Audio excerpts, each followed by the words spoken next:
Thank you very much for access, financing of our EPEL seminar guest lecture series. Today we have Marco Milani with us, and now it's for Edith Coach to start. Thank you. I will start because Mr. Park has to pick up his children, so I will make the opening. For today's lesson, we have Marco Milani with us, who teaches at the University of Bologna, and I will make a brief introduction. There was lots of information, so I tried to get the most important ones. So Marco Milani has an BA in International and Diplomatic Sciences and an MA in International Relations, both from the University of Bologna, and a PhD in History and International Relations of Contemporary Asia from the University of Cagliari. I hope I pronounced it right. And he has held a number of academic positions, among which are interesting for us, lecture positions in Korean and East Asian Studies at the School of East Asian Studies at the University of Sheffield in the UK, as well as a lecture position at the School of International Relations at the University of Southern California in Los Angeles, where he was also a postdoctoral research fellow. And in 2019, he was an adjunct professor at the Hankook University of Foreign Studies in Seoul. He has been involved in many research activities, for example, as a visiting researcher at the Institute for Peace and Unification Studies at the Seoul National University, as well as the Korea University, so South Korea's two best universities. And he was also a researcher at the AKSE Laboratory Program for Korean Studies in Los Angeles. He has made many publications. Among these are book chapters, reviews, conference papers, and his also very interesting for us, Mr. Milani's research interests are very diverse. So in addition to Korean history and society, he also focuses on history and international relations of East Asia, North and South Korean foreign security policy, inter-Korean relations, as well as relations in contemporary Korean cultural production and media, and last but not least, communication in Korea and East Asia. So for today's presentation, this fits perfectly. He also has authored the book, The Korean Paradox, Domestic Political Divide and Foreign Policy in South Korea. Okay, Mr. Milani, so the floor is yours. You can start. Thank you very much. Probably this is the best introduction I ever had in my life. So thank you very much for this. And thank you, Florian, for inviting me. And thank you to all of you for being here today. So I will try to do an overview of the topic that we are addressing today. I will try to make it interactive with you. So it starts to be late in the afternoon. So I don't want to be too boring. I will try to be interactive. So these 50 minutes will pass very smoothly for everyone. The topic today is this one in the title, Northern Policy, Park Geun-hye's Trustpolitik and the Korean Paradox. So I know from the syllabus that Florian sent me that you already know a great deal about South Korean foreign policy. So I want to focus on some specific events, strategy, foreign policy decisions that are mainly focusing on this period that is Park Geun-hye's presidency. So we're talking about late 2012 when the campaign started until late 2016 when the impeachment trial started and ended in May 2017, as we know. So I want to focus on this specific period and addressing some specific questions, but hopefully these questions can be related also to other moments of South Korean foreign policy before Park Geun-hye, and also they can be relevant for South Korean foreign policy today. So in the end, we will see if we can make some links and connections between the topic of today's lecture and a broader, more general overview of South Korean foreign policy. So these are the three main points that I want to address with you today.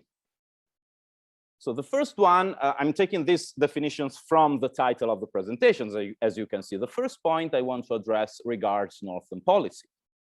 So Northern policy is a recurring trend in South Korean foreign policy. I put the question mark because I want to discuss that with you at the end of the lecture, but we can see that over many decades, we can see this attention, this focus on the Northeast Asian region by South Korean foreign policy makers. Park Geun-hye is in line with a lot of her predecessors, both from the authoritarian period and the democratic period, both from the conservative and the progressive side. So there is a line of continuity in addressing the Northeast Asian region from South Korea. The second point that I want to address is trust, because it's the foundation of Trustpolitik, that is Park Geun-hye's inter-Korean policy.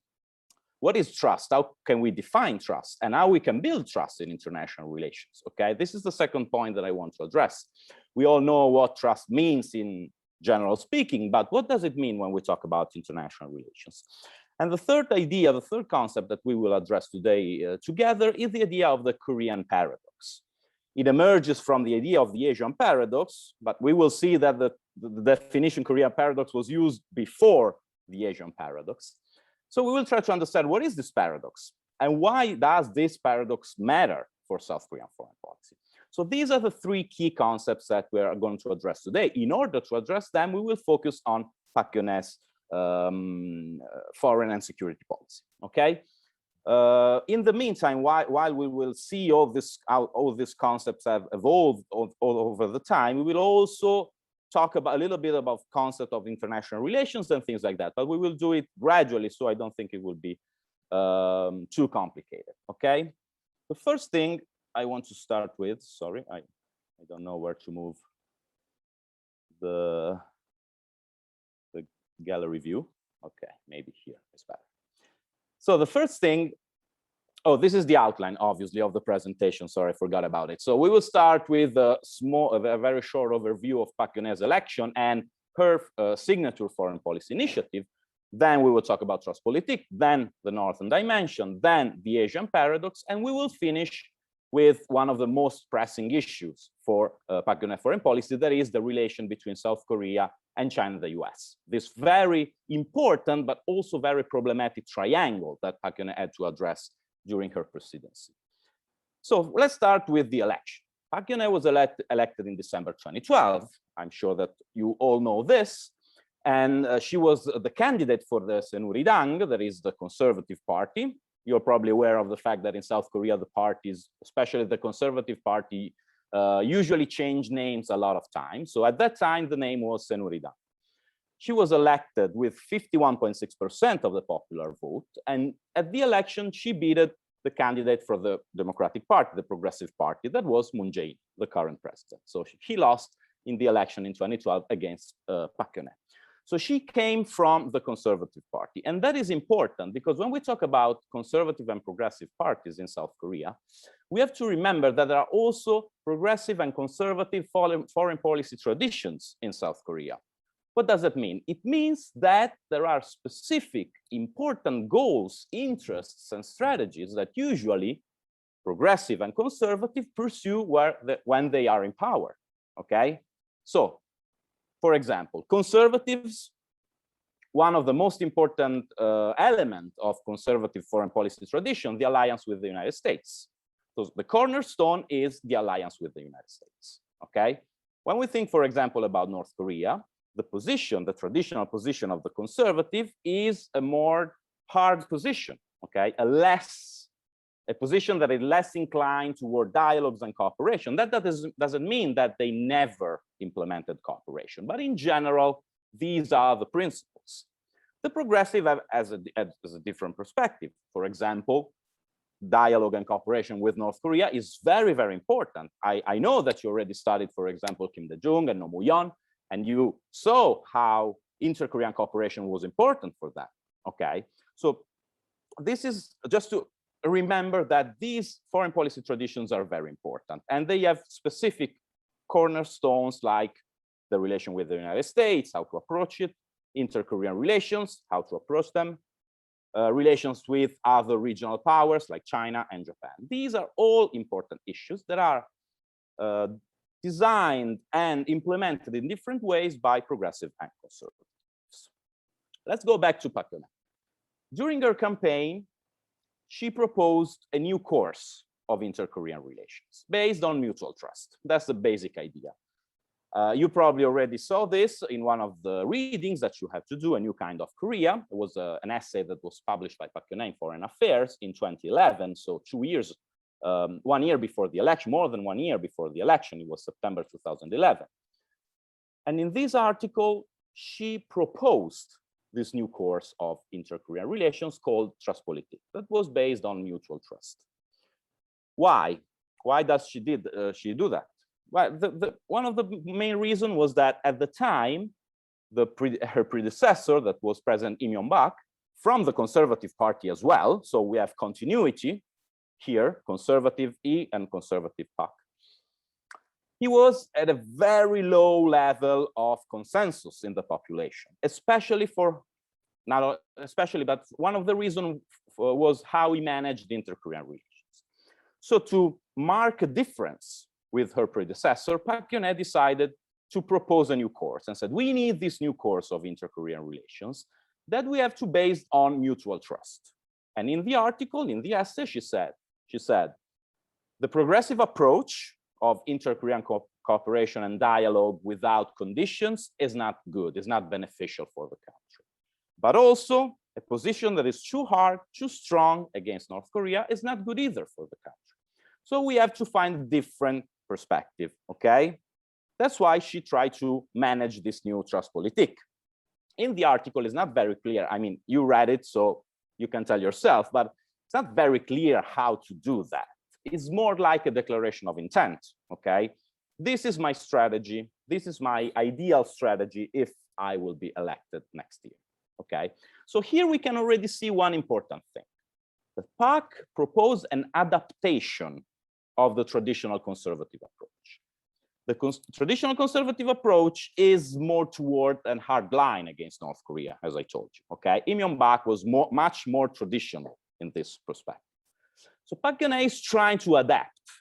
That means that foreign policy tradition can be changed, because when a policymaker or a group of policymakers find a dilemma that the tradition is not able to solve, then they can adapt this tradition and find a different way to approach this dilemma and try to solve this dilemma. And here we have a small example of this, okay? Keep in mind this point, because we will see again another very important example of adaptation during the lecture, okay? So this is the general overview. What are the key initiatives that Park Geun-hye tried to put forward? Trustpolitik, we already mentioned that. You read the article A New Kind of Korea, so you already know everything about that. Then we have a second point that is the so-called Northeast Asia Peace and Cooperation Initiative, called NAPSI usually. And then we have the Eurasia Initiative.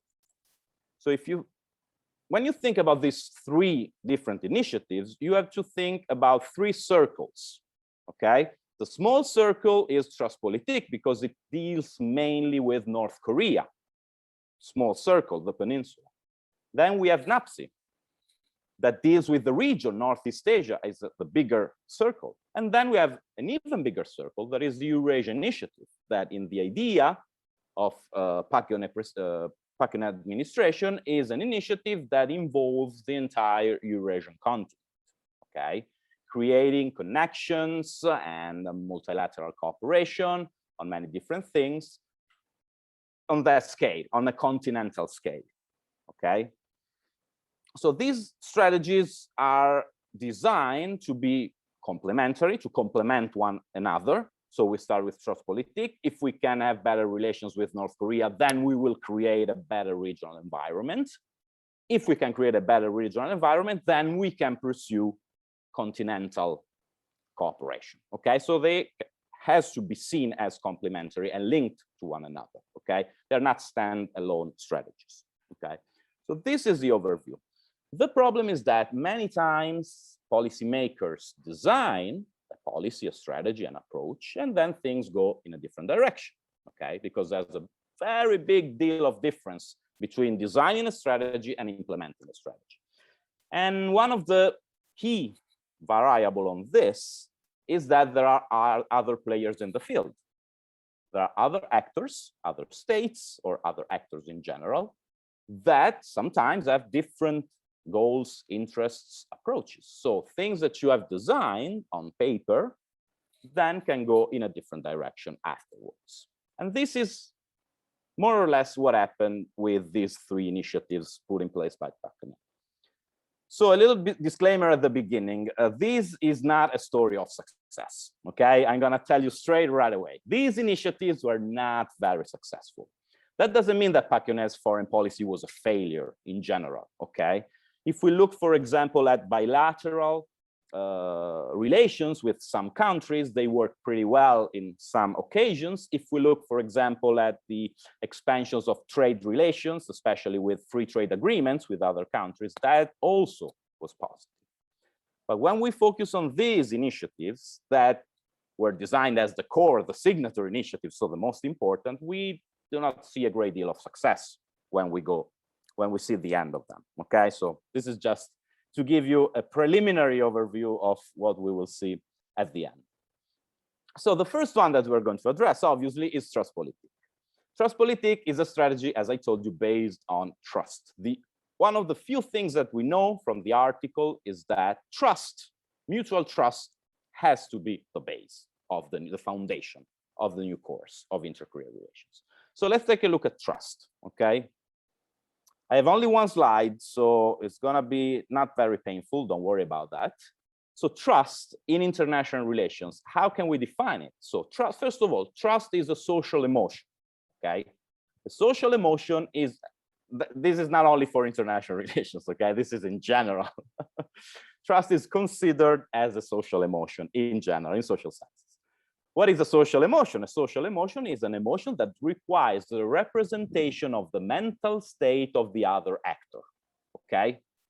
Other emotions do not require that, like happiness or sadness, okay? That does not require the representation of the mental state of the other actor. But trust does, okay? Because it's inherently social. You have to trust someone else, so you need a relation with another actor, okay, to trust the other actor. Hence the relational nature of trust. What are the key elements in this relationship? There are a lot of different definitions. I chose these 3 elements because I think are the most important for defining trust in international relations: risk, interdependence, and positive expectations. Okay, so let's take a look at these 3 one by one. Risk is the first one. Why do you think that risk is relevant when we talk about trust? The answer is that when trust is involved, we don't know for sure what the other actor is going to do, okay? So risk is always involved. We have a certain degree of uncertainty regarding the intention and the actions of the other actor, okay? So risk is always involved in this. Trust building is a strategy to reduce risk. We will see that in a bit. The second point is interdependence. We need, in this relationship, we need the fact that both actors need one another. Okay, there is a certain degree of interdependence. That means my goal, to some extent, depends on the actions of someone else. Okay, if my goal does not depend on the action of someone else, then I don't need trust. Trust is not required in this situation. And then we need also positive expectations. So we expect the other actor to behave in a certain way that is a positive way, okay? Because otherwise, there is no trust. We don't trust the other actor. So these 3 elements are all 3 very important when we talk about trust. As I mentioned, trust building strategies are designed to reduce risk and to foster common understanding, to enhance common understanding between the 2 parties. That's a very basic situation. How can we do that in social sciences and international relations in particular? There are different strategies. In international relations, we can go back to 3 main strategies: incremental learning, institution-based, and identity-based.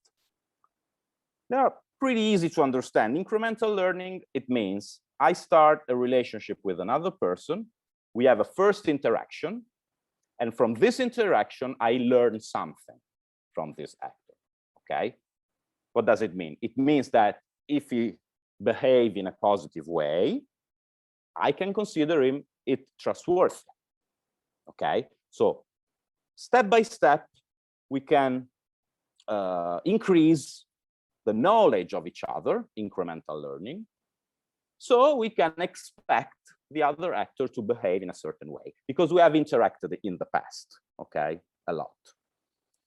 The second point is institution-based. What does it mean? It means that in international relations, we can create institutions, like international organizations or other kind of institutions, that can manage the uncertainty, okay? They can create rules and norms. They, for example, can sanction bad behavior. A system, an institutional system that in some way can reduce the risk of exploitation from one actor to the other. And then there is a third kind of trust that is called identity-based, that is very interesting for me, because the first two are based on rational choice. So a calculation of costs and benefits, basically. Identity-based is different. Identity-based means that when actors, two or more actors, are within the same community, consider themselves within the same community, then they can trust each other, because they know that the well-being of one actor, the well-being of the community, is also the well-being of the single actors. Okay. How can it work? It works if there is a barrier. So not that everyone can enter in this community. The smaller the community, the higher the level of trust, usually. Okay. So these are the three strategies. Why did I lose important minutes on this? Because when we think of Trustpolitik, we have to think about strategies that can build trust based on this framework. So when you think about Trustpolitik, in some way, you have to find something that can fit in this system, more or less. Is it incremental learning? Is it institution-based, identity-based? Does it address risk in some way? Okay. Does it improve interdependence and positive expectations? If we go back to this framework, it's very useful if we want to understand if a Trustpolitik is successful or not. And this framework can be also applied to other politics, okay?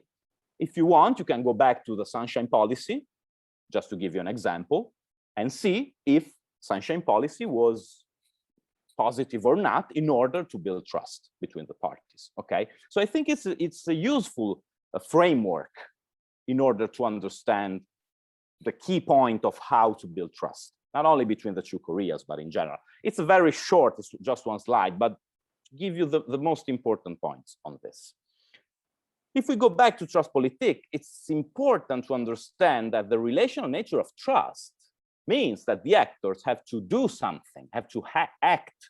They have to be proactive, because all the things listed here, in some way or one way or another, they imply an action by the actor, okay, to start the interactions, okay, and build trust from there.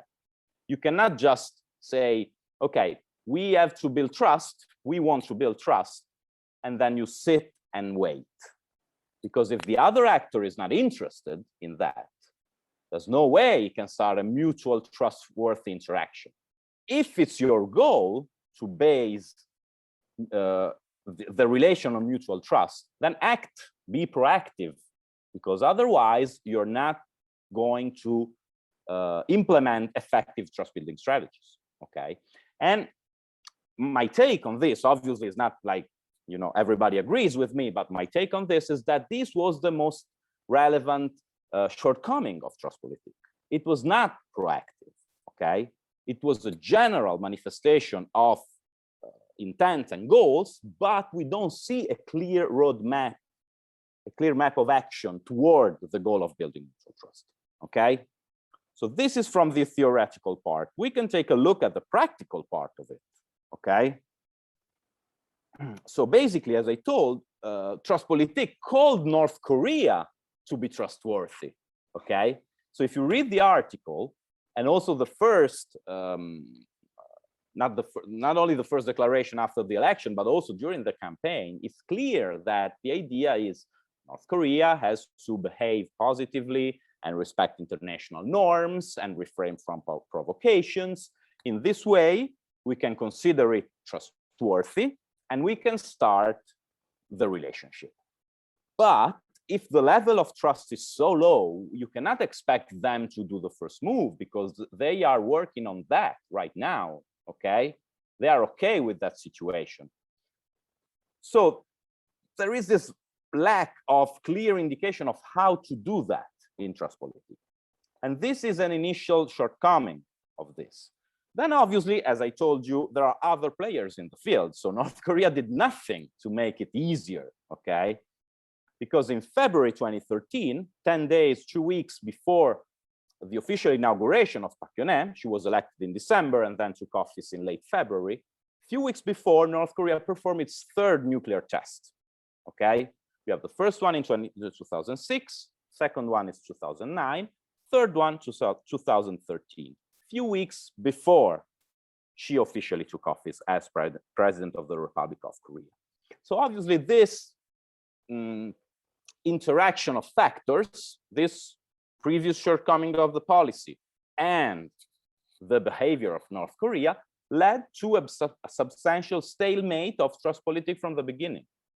So we do not see like Trustpolitik would have unfolded over the years, because right at the beginning, we see like a sort of stalemate. Tensions went so high in 2013 that the Kaesong Industrial Complex, I'm sure you know about that, it's located in North Korea, but it's a joint venture between North and South Korea.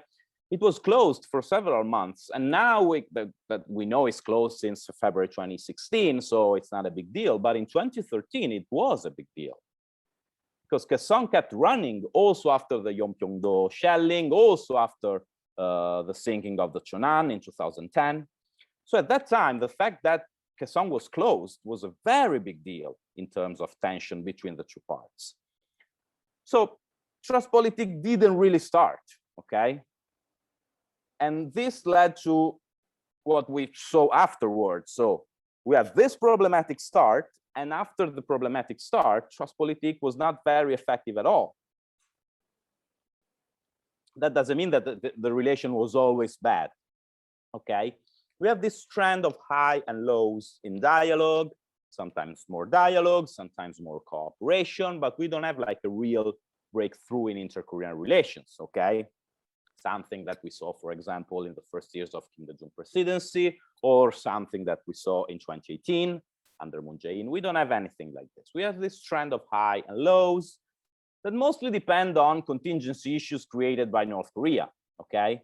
So basically, we don't see like a strategic proactive action by the South Korean government. We see mostly like a response to what comes from North Korea, okay? So, for example, North Korean test in 2013, big problem, okay?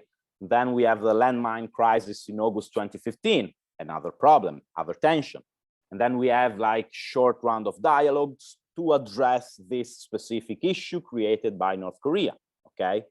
Sometimes the South Korean government is able to put forward some examples of cooperation. We have family reunions twice in February 2014 and October 2015. We have a high-level delegation of North Korean officials that come to Seoul for the closing ceremony of the Asian Games in 2014, and they decided to meet with high officials of the South Korean government. We have these rounds of intergovernmental talks in December 2015, but this is not within like a clear strategy. And most important of all, the real driver of inter-Korean relations in this specific moment is more North Korea than South Korea. South Korea is basically reactive, is responding, okay, to what is going on in the North. When we see something that is more proactive, let's say it like this, from the South Korean government, it's not very beneficial. And I want to give you a few examples here. Starting from 2014, the South Korean government invested in a narrative that focused on unification as this great goal, very positive goal that has to be achieved by the two Koreas. that in principle is okay, because in principle, everyone can agree, both in South and North Korea, for unification in principle, okay? The problem is that when you talk about unification as a goal, as the only goal, and you talk about this with a specific narrative that comes from South Korea, that it becomes very problematic for North Korea to accept, okay? Because it leads to the idea of a unification on South Korean terms, okay? Not a negotiated unification, but more like a unification by absorption. So South Korea absorbing North Korea. That is the idea that is very problematic in this specific moment. If you think, for example, of previous presidents and how they try to frame the idea of unification, we can see a lot of examples that talk about confederation. We have the three-stage approach of President Kim Dae-jung that said we can start with a confederation and then a federation, then unitary state. The most important stage is the confederation, because in this stage we start to diminish the differences between North and South Korea, okay? So the idea is unification is a process, not unification is a goal. And that makes a difference in terms of narrative, because in this way, it can be perceived as a negotiated process, okay? Not an absorption, not something imposed, okay, from South Korea to the North. A few examples of this that were not taken positively by the North: the New Year's conference of 2014 of President Park, when she talked about unification as Taebak. That was translated first as jackpot and then as bonanza, because jackpot has this negative aspect of that reminds to gambling and things like that. The idea is that unification is a great thing for everybody, okay? It's like winning the jackpot for everybody, okay? Obviously, this is something that implies the fact that North Korea can become as rich as South Korea. South Korea can can benefit from unification for this, and that. But the idea is always a unification by absorption. Same thing, the creation of the Presidential Committee for Unification Preparation. So we're already preparing for unification. That's maybe too early, okay? Maybe we have to, you know, straight out some differences before we can talk about preparing for unification, especially if the committee is composed only by South Korean officials, okay? Maybe you should ask someone in North Korea, what do they think about unification? Because otherwise, it's the narrative of absorption. And then in March 2014, we have the Dresden speech. It's very famous when Park Geun-hye launched an initiative for peaceful unification on the Korean Peninsula. But as you know, much better than me, because you're in Germany and I'm in Italy, Dresden is in East Germany, in what was East Germany. So the choice of the place and the choice of the words reminded of a very specific idea, okay? That is the unification by absorption, okay? So all this narrative that was put forward by the South Korean government between 2014 and 2015 were not beneficial for inter-Korean cooperation, because they were not taken positively by the North Korean side, okay? So this overview I think can show that the shortcomings of Trustpolitik and of the strategy implemented by Park Geun-hye led to this situation in which North Korea was the driver of inter-Korean relations, basically, buying time, as we saw later on in 2016, 2017. It was also buying time to develop the nuclear arsenal, to consolidate the new position of Kim Jong-un, and all these kind of things. It was mostly controlling the situation, buying time, while South Korea was responding, okay, to what was coming from the North. And things exploded in 2016. In 2016, we have the fourth nuclear test in January 2016, January 6th, 2016, with this new period of strong tension between the two Koreas. In February, South Korea decided to stop all the activities at the Song Industrial Complex, and it's still closed today after more than 5 years. In September, we have the fifth nuclear test. So this is basically the demise of Trustpolitik. If Trustpolitik was ever implemented at all, because as I told you, it was like doomed from the beginning, if you can say like that. But it was like put aside definitively in 2016, okay? So we have this problematic situation because building trust implies a lot of action, a lot of efforts from the one side. At the same time, North Korea was not behaving as South Korea was expecting, okay? So following the international norms and rules and being a trustworthy party. We have this dissonance, this cognitive dissonance between the South, the expectation of the South and the behavior of the North, okay?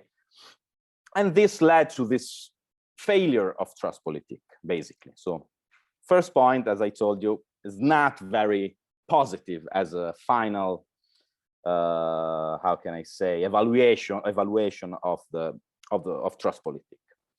So this is for what concerns the first point.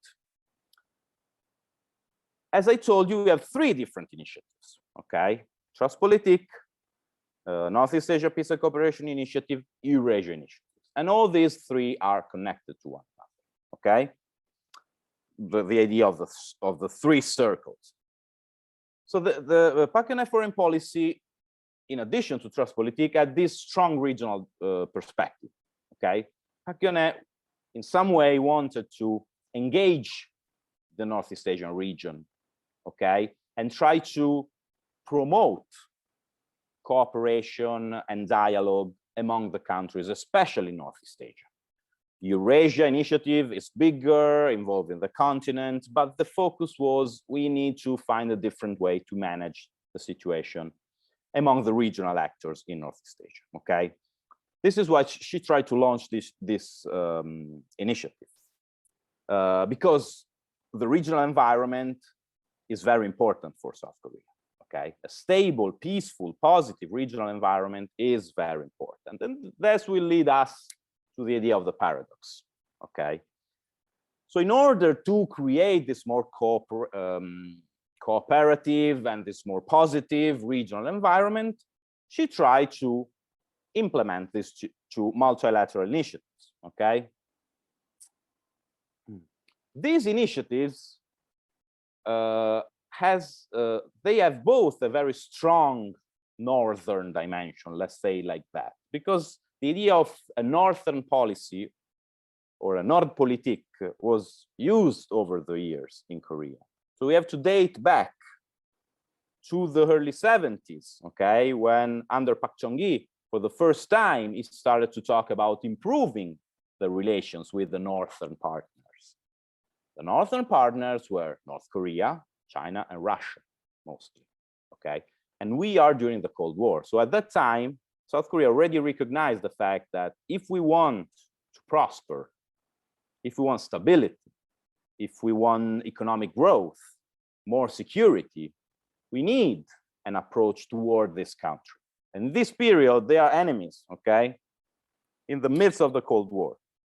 In 1983, Nordpolitik was adopted under Chon Do-hwan. In 1983, the foreign minister of the authoritarian regime of Chon Do-hwan started to talk about Nordpolitik. Same thing, we have to develop better relations with the northern partners.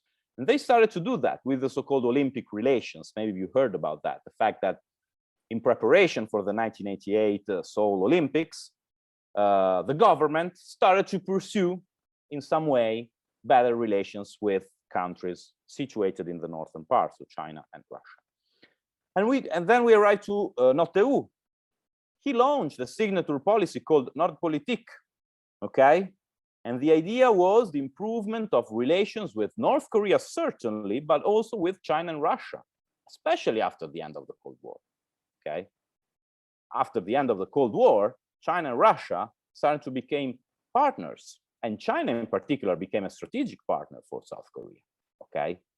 They already had some connections, especially some economic and trade connections after the end of the Cold War, and obviously with the reform and opening up process in China, South Korea and China started to be economic partners, okay, increasingly during the 19th and the 2000s. And also Nomuyon. So I told you, authoritarian period, democratic period, we have the idea of Nordpolitik, northern dimension. Conservative, like Noteu, progressive, like Nomuyon, we find the idea of improving the relations with other partners in the region. And Nomuyon adds another point to this that we can find in NAPSI, the fact that South Korea can be a key actor in this. South Korea can be the bridge, the hub, the balancer, call it whatever you want. I mean, this idea has been defined in many different ways, but the core is that South Korea can be in the middle of the region and enjoying good relations with all the partners. It can be a bridge among all the partners, okay? We can think about regional actors.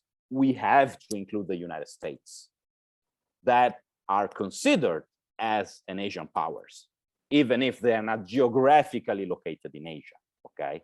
But we have to include the United States in this picture, okay? So the idea of NAPSI does not come out from nothing, okay? It has a history. There is continuity in this idea. There is continuity in the authoritarian period and continuity in the democratic period, okay? So the basic idea, as I told you, is manage the relationship in the region, especially the trilateral South Korea, China, and Japan, with the United States, okay? Did it work? No. So I already have like spoiled the end of the thing. So the idea was NAPSI can be the institution. We can institutionalize cooperation, a very long and difficult word to say that we can create a framework when we can work together, okay? This is a picture from the Trilateral Summit with the Japanese Prime Minister of the time, South Korean President, and the Chinese Prime Minister of the time. So the idea is that the Trilateral Summit is something, it's on and off, some years is on, some other years is off, depending on the situation. NAPSI can be an upgrade, can be an institute, a stable institution for cooperation, okay? This was the idea. And South Korea is the promoter of this new institution. The thing is that nobody was interested in this idea, okay? Basically, the big partners, US and China, because you can easily see that Japan in this decision is strongly influenced by the position of the United States, okay? So the United States and China were not particularly interested in this. The United States, they already had their strategy, the pivot to Asia or rebalancing toward Asia. I'm sure you heard about that. And specifically the Trans-Pacific Partnership. So they already had an institution that was mostly economic and trade, but with a very strong political dimension to it, okay? On the other side, China preferred to work bilaterally with its partners and was not interested in supporting a multilateral project that was designed by someone else. I mean, if we have to create a multilateral institution, much better if we create it and we design it instead of joining and supporting something that was created by someone else, okay? So without the support of the big partners, US, China, Japan, obviously these new institutions had no chance to be successful at all.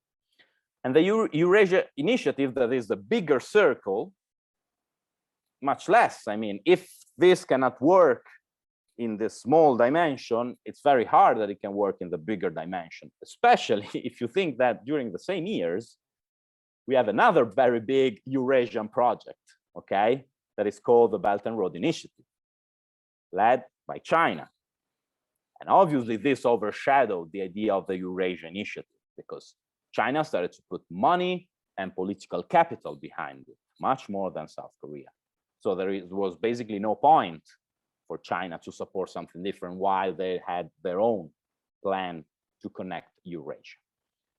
So the northern dimension is clear, is strong in Park Geun-hye's approach, but it was not very successful, okay? So you have three circles, and all the three circles, unfortunately, were very well designed in some way. If you read one of the papers that you had for today, Beyond Geopolitics, South Korea Eurasian Initiative as a new Nordpolitik, it's the explanation of how well designed it was, okay? The author was very optimistic. I think it's 2014, if I'm not mistaken. Was very optimistic about that. But we saw that things went in a slightly different way, okay? Is that clear, guys? I'm talking like without stopping. So, but if you need like more clarification, or you want to discuss something in particular, we can stop me anytime, or you can write it down and we can discuss it later. But don't worry, just raise your hands or open your microphone, and you can interrupt me at any time. Okay. So this leads us to the last point. That is, I think, one of the most interesting, and also one of the reasons why we decided to work on a book on this topic. That is the idea of the paradox. So you had to read, one of the readings was Robert Manning's very famous article from 1993, The Asian Paradox. But if you go back, this is an article that was published in Foreign Affairs in 1987, and the title here under the horse is Korea Asian Paradox. Okay. So if you read it, it has a different perspective of what we consider today the Asian paradox or the Korean paradox. It dealt with the democratic transition. So the paradox was how Korea can keep growing and at the same time democratize, maintaining stability in the country and economic growth both at the same time, and how the US can work in this situation. But it's interesting to notice, and it's one thing I'd like to discuss with you when I'll be done in a few minutes, is that Korea has been associated with the idea of paradox many, many times. Why is that? Do you have an answer? Think about an answer. We can discuss it in a few minutes. It's interesting to me that Korea is often associated with the idea of a paradox, okay? We can find it in different declination, like domestic, international, regional, but we find this trend of comparing Korea or the situation of Korea to a paradox. The paradox we're dealing with today is the so-called, it comes from the so-called Asian paradox that was formulated by Robert Manning in 1993. Obviously, it just put a very nice definition to something that was already studied by other people, but you know that's how it works, like soft power and Joseph Nye just gave the perfect definition to one thing that was in the air and it became famous. This is the same thing. And the idea of the paradox is very easy. Hot economics, cold politics, okay? So he saw in 1993 that economic relations among Asian countries was growing a lot. Okay, we had the Asian tigers, so South Korea, Taiwan, Hong Kong, and Singapore. China was growing, and all the countries in Southeast Asia were increasingly having like relationship with one another in terms of trade, manufacture, and all this kind of things. A lot of economic interdependence, not much cooperation in politics and security. And this was the idea of the paradox. It started as the Asian paradox, okay? Manning already told us in 1993, Northeast Asia is the core. So we can talk about Asian paradox, but be careful, we focus on Northeast Asia because this is the most problematic area. And then over the years, it evolved and it becomes something like a Korean paradox. And why is that? Because South Korea is the country that is most affected by it today, okay? So after many decades, we see that the paradox is still in place and it's very strong and very problematic, especially for South Korea. That's why we can see this transition, unfortunately, for South Korea from the Asian paradox to the Northeast Asian paradox to the Korean paradox, okay? In the paper, we can see that Manning has an optimistic view of this, right? He talks about the idea of geoeconomics. always situate what you read in the historical time frame. We are in the early 1990s. The Cold War just ended. We have only one superpower, that is the United States. We are in probably the highest point of the unilateral era, where the United States is the only superpower. We have the idea of the end of history, another definition that made the fortune of a scholar, okay, Francis Fukuyama, talking about the fact that all the countries in the world are going toward the direction that is the democratic liberal democracies and the neoliberal market system, and that is the end of history. All the countries are going in that direction. So if we situate Robert Manning's paper in that historical context, it makes sense that it talks about geoeconomics. The fact that economic interdependence, trade, exchanges, all these kind of things will shape politics and security in the future, because it's too beneficial for all the countries to keep interacting economically. It's so important that they don't want to risk this for security. So in the long term, this idea of geoeconomics will solve the paradox, because this will lessen, diminish all the security frictions that we see in the area, because economics will solve all the security problems. As we can see, it's a very, very liberal approach to international relations, okay? All the things about interdependence and democracies that don't go to war with each other, all these kind of things are in this very definition. Manning was right about a couple of things, but was wrong about a lot of other important things, okay? Because Manning was right in, first of all, identifying the paradox. The second, saying that Northeast Asia was the core, obviously. But geoeconomics did not lead to, the disappearance of the Asian paradox. In the following years, the paradox improved in some cases, okay? Especially with the rise of China, we see a lot of problems or problematic issues that emerged. So we still see the paradox today. And as I already mentioned, it turned to be increasingly a Korean paradox. And why is that? Because South Korea increasingly became integrated and interdependent and created interdependence with China in economic terms, okay? On the other side, we have the alliance with the United States. In terms of security, the pillar is still the alliance with the United States.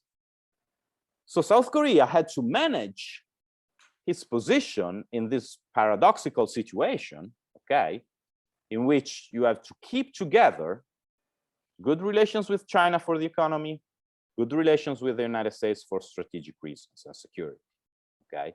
I know that this is, I mean, in a way, simplifying the issue.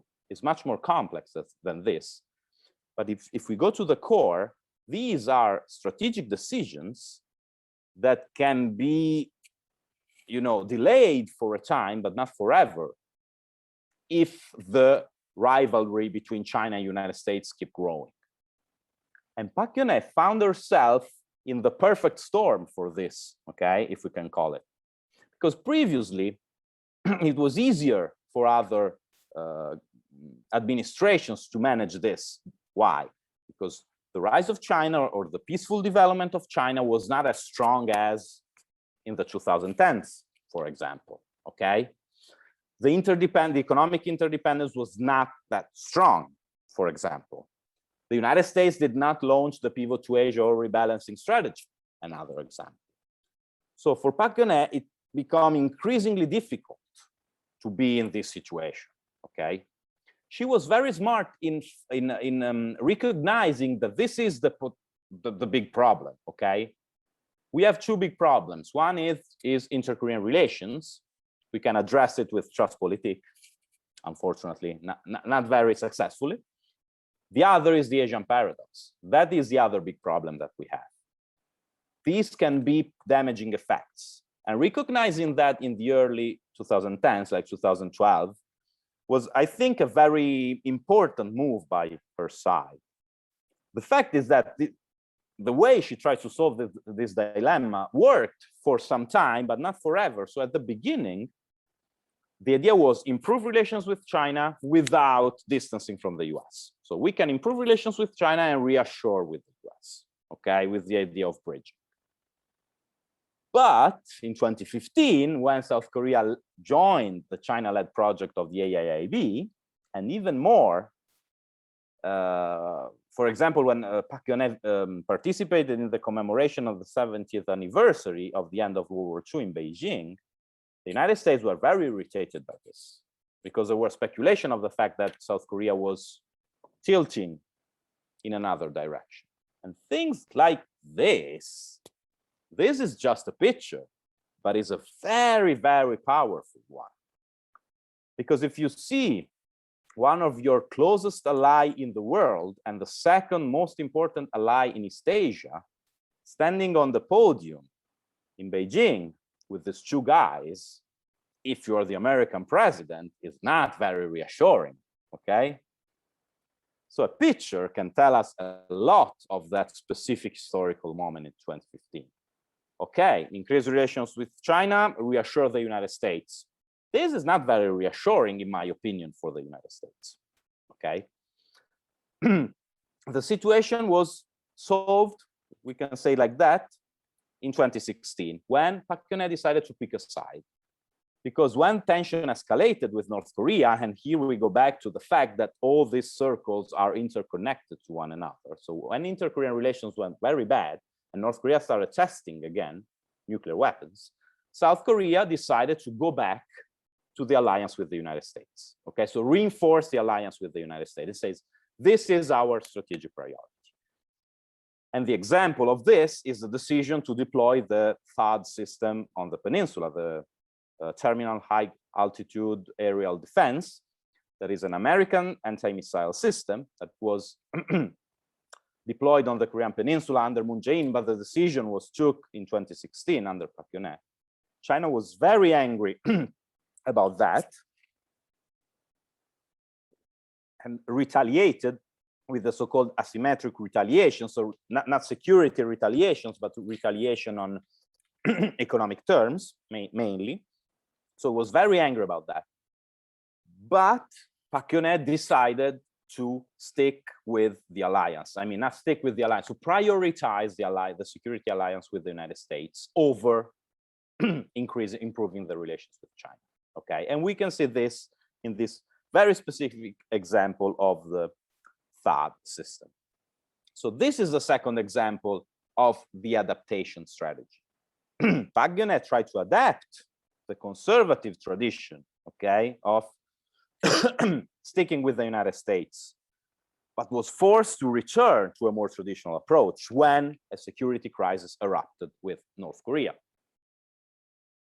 And that this tells us that it's possible to adapt the traditions, but is also very difficult because at some point, policymakers have to take sides and take very specific and defined decision one way or another. Okay, and this is basically it. I have just a few questions for the discussion, but I mean, this is just questions that I'm throwing around. I'm sure that your comments are much smarter than these questions, so don't feel any obligation to address these questions, but I think they're interesting. One is it possible to build mutual trust between the two Koreas? We saw that Trustpolitik failed. Is it possible? Another question can be, what is the focus of today's South Korean administration? Is it more regional, more global? And another one is, why is South Korea so affected by the paradox? This is probably the one I want to hear from you the most. Why there is always a Korean paradox one way or another? And the last one is, are there any other examples of adaptation? Can you think of other South Korean presidents who try to adapt the foreign policy tradition of conservative or progressive in order to address a dilemma in a better way? Okay, these are just, some questions that I'm throwing around for the discussion. So thank you very much for listening.